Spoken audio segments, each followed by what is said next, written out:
बांग्लादेश में आपात स्थिति है और ये आपात स्थिति देखते हुए वहां की पीएम शेख हसीना ने, हालांकि सूत्र ये बता रहे हैं कि उन्होंने इस्तीफा दे दिया है। इस्तीफा देने के बाद सीधे उन्होंने भारत का रुख किया है। भारत में वो शरण लेने जा रही हैं, लेकिन ये पहली दफा नहीं है जब भारत में वो शरण ले रही हैं। इससे पहले भी भारत में वो गुप्त रूप से रह चुकी हैं। अब ये कब हुआ है, इस वीडियो को देखिए, फिर आपको पता चलेगा। शेख हसीना ने दरअसल ये कहानी खुद सुनाई थी। बांग्लादेश में हालात ठीक नहीं है। मीडिया रिपोर्ट्स के मुताबिक पीएम शेख हसीना ने इस्तीफा दे दिया। उन्होंने ढाका भी छोड़ दिया। पूरा बांग्लादेश हिंसा की आग की चपेट में है। ऐसे समय में शेख हसीना के भारत कनेक्शन की बात आज हम करते हैं। इसकी एक कहानी ऐसी है जिसे खुद शेख हसीना ने बताया था। शेख हसीना ने रविवार को उस घटना का जिक्र किया था जब वो अपने पिता शेख मुजीबुर रहमान की हत्या करने वालों से बचने के लिए अपने बच्चों के साथ दिल्ली के पंडारा रोड में गुप्त रूप से रहा करती थी। शेख हसीना ने उस समय को याद करते हुए कहा था कि कैसे भारत सरकार ने उनकी मदद की पेशकश की, जबकि हत्यारे उनके परिवार के सभी सदस्यों को खत्म कर देना चाहते थे। नम आंखों के साथ शेख हसीना ने 1975 का वो साल याद किया था जब उन्हें जर्मनी में अपने परमाणु वैज्ञानिक पति के साथ जुड़ने के लिए बांग्लादेश छोड़ रही थी। हसीना और उनकी बहन को विदा करने के लिए उस समय उनके परिवार वाले एयरपोर्ट तक पहुंचे थे, लेकिन ये विदाई उनके माता पिता के साथ उनकी आखिरी मुलाकात साबित हो गई। शेख हसीना ने न्यूज एजेंसी एनआई को दिए इंटरव्यू में बांग्लादेश के इतिहास के सबसे काले अध्याय को याद करते हुए कहा था, क्योंकि मेरे पति विदेश में थे इसीलिए मैं उसी घर में अपने माता पिता के साथ रहती थी। उस दिन हम सब वहीं थे, मेरे पिता, माँ, मेरे 3 भाई, 2 नवविवाहित भाभी, सब वहीं थे, यानी सभी भाई बहन और उनके जीवन साथी। वे हमें विदा करने के लिए एयरपोर्ट आए थे। हम वहां अपने माता पिता से मिले, लेकिन हमारे मिलने का वो आखिरी दिन साबित हुआ। कुछ ही दिनों बाद 15 अगस्त साल 1975 को हसीना को अपने पिता शेख मुजीबुर रहमान की हत्या की खबर मिली।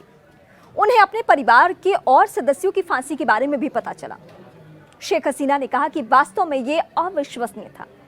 ये इसलिए भी अविश्वसनीय है कि कोई बंगाली ऐसा कैसे कर सकता है। हम आज भी ये नहीं जानते कि वास्तव में हुआ क्या। केवल तख्ता पलट हुआ और फिर हमने सुना कि मेरे पिता की हत्या कर दी गई थी। इसके बाद हमें ये नहीं पता था कि आखिर हमारे परिवार के सभी सदस्य कहाँ थे। बाद में आप जानते हैं, उन सब की हत्या कर दी गई थी। शेख हसीना ने कहा कि भारत पहला देश था जिसने मेरी मदद की। उन्होंने ये भी कहा, तत्कालीन पीएम इंदिरा गांधी ने तुरंत सूचना भेजी कि वो हमें सुरक्षा और आश्रय देना चाहती हैं।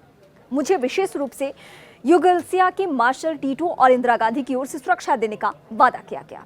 हमने दिल्ली आने का फैसला किया क्योंकि हमारे मन में था कि अगर हम दिल्ली जाते हैं तो वहां से हमें अपने देश जाने में आसानी होगी और तब हम ये जान पाएंगे कि परिवार के कितने सदस्य अभी भी जीवित हैं। इसके बाद शेख हसीना दिल्ली आई और उन्हें भारी सुरक्षा के बीच रखा गया क्योंकि उनके पिता को मारने वालों ने अन्य रिश्तेदारों के घर पर भी हमले किए और उनके कुछ रिश्तेदारों को मार डाला। शेख हसीना ने कहा कि लगभग 18 सदस्य, जिनमें ज्यादातर मेरे रिश्तेदार, कुछ नौकर और उनके बच्चे, कुछ अतिथि और मेरे चाचा शामिल थे, उनकी हत्या कर दी गई थी। साजिशकर्ता चाहते थे कि बंगबंधु के परिवार का कोई भी व्यक्ति कभी सत्ता में वापस आए ही नहीं। शेख हसीना ने उस घटना को याद करते हुए कहा था, जब हम दिल्ली आए तो शायद 24 अगस्त था। मैंने पीएम इंदिरा गांधी से मुलाकात की। वहां हमें पता चला कि कोई जीवित नहीं है। फिर उन्होंने हमारे लिए सारा इंतजाम किया। मेरे पति के लिए नौकरी और पंडारा रोड के घर में रहने की व्यवस्था हुई। हम वहीं रुके हुए थे। शेख हसीना ने बताया कि पहले का 2-3 साल वास्तव में बहुत मुश्किल था। मेरे बच्चे बहुत छोटे थे।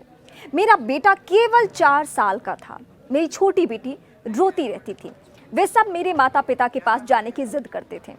वे सब मेरे छोटे भाई को अब भी याद करते थे।